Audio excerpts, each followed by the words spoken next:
தூங்கும்போது ஒருவர் கனவு காணுகிறார். கனவிலே அவருக்கு அச்சம் ஏற்படுகிறது, மகிழ்ச்சி ஏற்படுகிறது, வலிவேதனைகள் ஏற்படுகின்றன.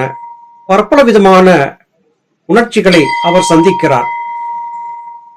உறங்கிக் கொண்டிருக்கும் ஒருவர் கனவு காண்கிறார் என்றால் அவருடைய கண்ணின் இரு வெளிகளும் அப்படியும் இப்படியுமாக புரண்டு கொண்டிருக்கும்.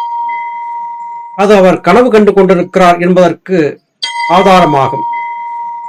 அவருடைய சுவாசத்தை ஊன்றி பார்த்தால் சுவாசம் தாறுமாறாக இருக்கும். வேகமாகவோ அல்லது மெதுவாகவோ அல்லது அடிக்கடி வேகமும் மெதுவும் மாறி மாறி ஏற்படுவதுமான நிலைகளிலே உறங்கிக் கொண்டு கனவு கண்டு கொண்டிருக்கக்கூடிய ஒருவருடைய சுவாசம் மாறிக்கொண்டே இருக்கும். ஆனால் ஆழ்ந்து கனவற்ற சொலுத்தி என்கிற உறக்கத்திலே உறங்கக்கூடிய ஒருவரை உற்று பார்க்கும் போது இவர் உண்மையிலேயே சுவாசிக்கிறாரா, இவருக்கு உயிர் இருக்கிறதா என்று நாம் அஞ்சும் அளவிற்கு மிகவும் சன்னமான ஒரு சுவாசம் என்பது அவரிடத்திலே ஓடிக்கொண்டிருக்கும். இந்த சுவாசம் மனதை ஜீவனோடு இணைத்து வைக்கும் சுவாசமாக இருக்கிறது.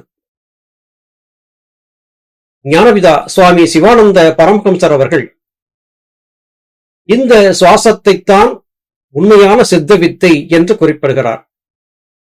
சுவாசம் உண்டோ இல்லையோ என்று எண்ணும் அளவிற்கு தொண்டைக்குழி, நெஞ்சுக்குழி ஆகிய இடங்களிலே ஒரு சிறு துரிப்பை போல சுவாசம் மிகவும் மெல்லியதாக நடந்து கொண்டிருக்கும். அந்த நிலைக்குத்தான் உண்மையான ஜபம் அல்லது வித்தை அல்லது சரியான போக்கு, கதி என்று பெயர்.